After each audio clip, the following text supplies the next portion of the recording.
9 प्राकृतिक संख्या है। तो सबसे पहले आपको जब ये ही नहीं पता होगा कि प्राकृतिक संख्याएं क्या होती हैं, तो आप सवाल कैसे लगाओगे? औसत की तो बहुत बात की बात है, ठीक है। तो हम लोग क्या करेंगे, पहले चीजों को समझे कि प्राकृतिक संख्याएं क्या होती हैं, इसके आगे बात करते हैं, ठीक। तो अगर हम लोग प्राकृतिक संख्याएं लें, ठीक है, तो क्या होगा? प्राकृतिक संख्याएं क्या होती है? आप लोग प्राकृतिक यहीं से ही विच्छेद कर लिए, यानी प्रकृति के द्वारा।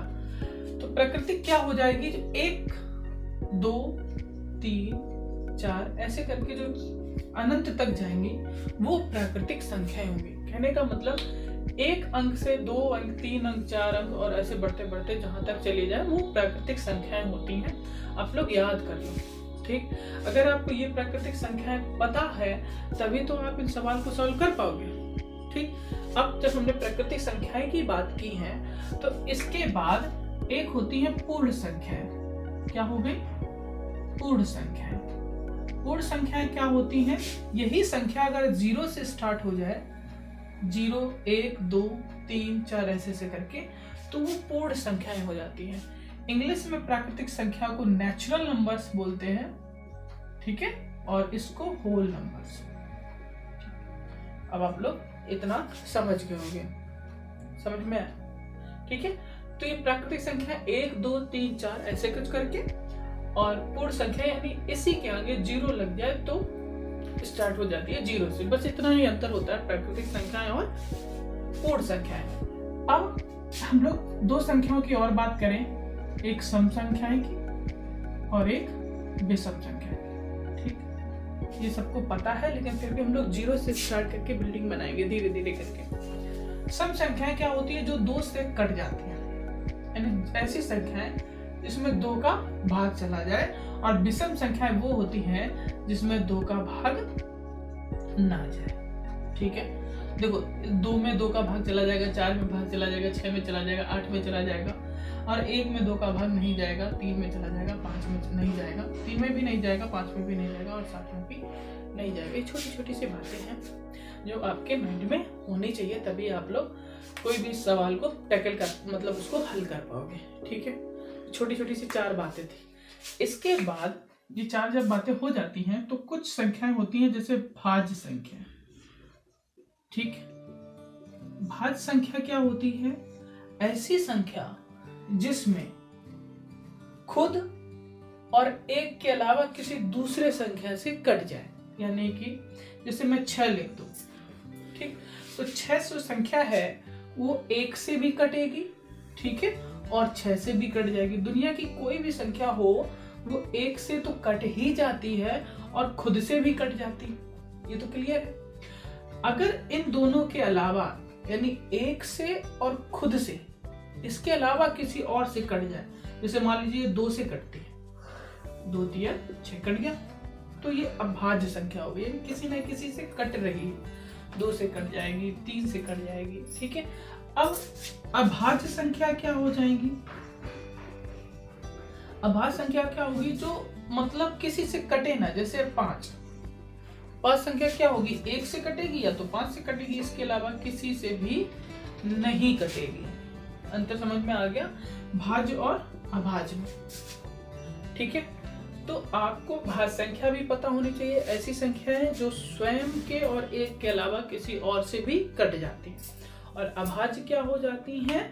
जो संख्याएं किसी से भी ना कटें, मतलब वो 1 से तो कटेगी ही कटेगी और खुद से भी कट जाती है, ये हो जाती है अभाज्य संख्याएं, ठीक है। तो ये छोटी छोटी बातें हो गई। हम लोग प्राकृतिक संख्या समझ गए, पूर्ण संख्या समझ गए, सम संख्या समझ गए, विषम समझ गए, भाज्य समझ गए, अभाज्य समझ गए, ठीक है। इसके बाद और संख्याएं आती हैं, ठीक है।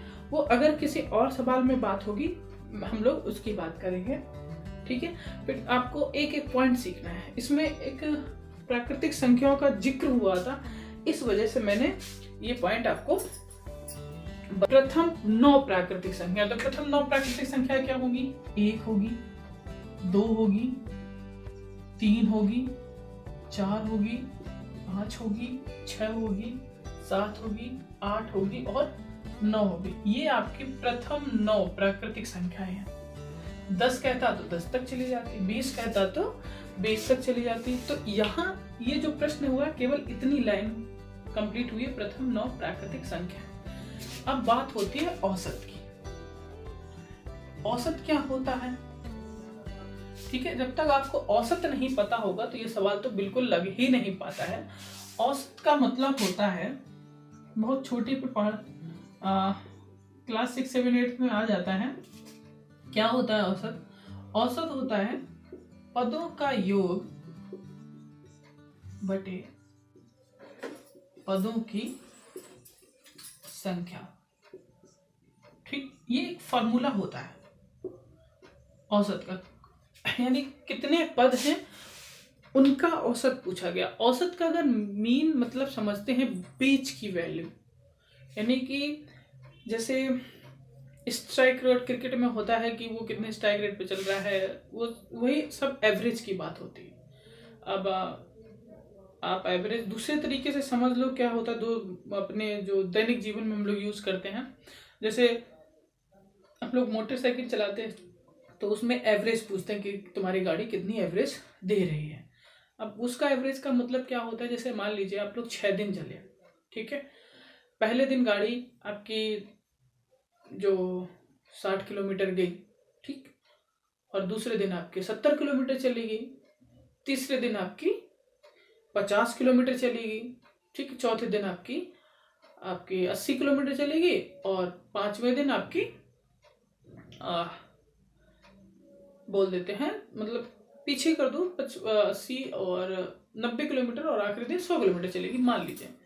तो आपकी टोटल एक दिन में गाड़ी कितनी चली, तो यहाँ पे एवरेज गाड़ी हो जाएगी, यानी कितने टोटल किलोमीटर चले आप, तो आप सब लोग जोड़ लोगे जो टोटल किलोमीटर चले, और क्या करोगे कि 6 दिन चले तो 6 का भाग लगा दोगे, तो वही गाड़ी की एक दिन में इतना एवरेज चला। तो एवरेज का मतलब क्या हुआ, जो पद आपको दिए जा रहे हैं उनका योग करिएगा और उनके बटे में जितने पद होते हैं उतने का भाग दे दिया जाता है। ये हमारा औसत का एक मूलभूत ढांचा है सवाल को लगाने के लिए। औसत बराबर होता है पदों का योग बटे पदों की संख्या।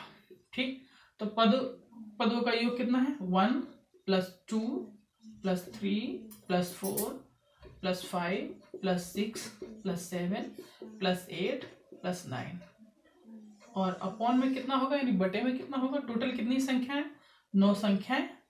ठीक है, आप जोड़ लीजिए, 1 2 3 3 3 6 4 10 5 15 15 6 15 6 कितना होता है आपका 21 21 7 28 28 8 28 और 8 कितना होगा 28 8 36 36 और 9 45 45 बटे 9।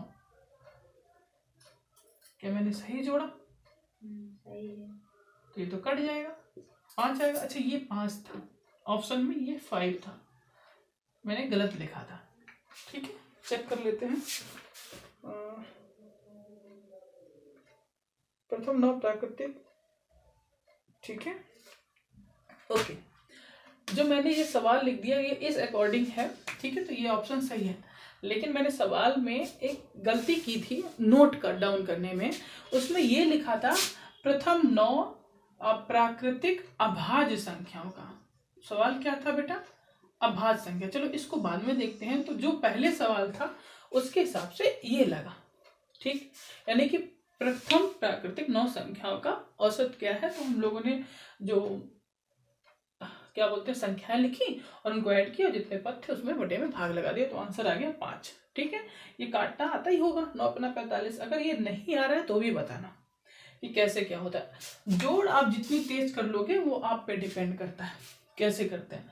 ठीक है, आप कितनी फास्ट कर लेते हो, क्या कर लेते हो, वो आप पे डिपेंड करता है। ठीक है, अगर विषम संख्याएं हैं और सीरियल से दिया गया संख्या, तो अगर हम इसको हटा देते हैं क्योंकि हमारी यही गलत हो गया, और ये जो सोल्यूशन है इसको हटा देते हैं, तो अब हम लोग सोचते हैं कि प्रथम अभाज्य संख्याएं कौन कौन होंगी।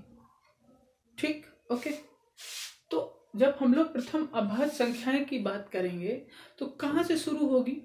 ठीक, तो अभाज्य संख्याएं बेटा 2 से शुरू होती हैं, 2, फिर होगा 2 के बाद होगी 3, 3 के बाद कितना होगा 5, 5 के बाद कितना होगा 7, 7 के बाद कितना होगा 11, 11 के बाद कितना होगा 13, 13 के बाद कितना होगा 17, 17 के बाद कितना होगा 19 के काउंट करें कितनी होगी 1 2 3 4 5 6 7 8 हुई। एक और लिख लो तो 23। ठीक, ये हमारी प्राकृतिक संख्या। फार्मूला वही है, ऐड करो 2 + 3 + 5 + 7 + 11 + 13 + 17 + 19 + 23 बटे में कितना रहेगा 9। ठीक, अब बस जोड़ना है। 3 2 5 5 5 10, इतना 10 हो गया। ठीक, इसको अलग करते हैं, बाद में 10 जोड़ देते हैं। और 11 और 19 कितना हुआ 11 और 19, 11 और 19 हुआ हमारा 30। ठीक, कितना हुआ 13 और 7 कितना हुआ 20। ये थोड़ा सा तरीका होता है, इसको जल्दी सॉल्व हो सकता है। 17 और 23 कितना हुआ 17 23, 17 23 भी 7 10 40 होता है। ठीक, अब जोड़ लो, ये 10 है और ये कितना आया था 20 है और ये 40 है और वो 30 है। ये तो आप मौखिक देख सकते हो बटे 9। अब जोड़ो कितना हुआ 30 हुआ, 10 20 30 30 30 60 40 100, 100 बटे 9। भाग लगाओ कितना हुआ 11 से 1 बटे 9। ये एवरेज है, ये हमारा ऑप्शन सही।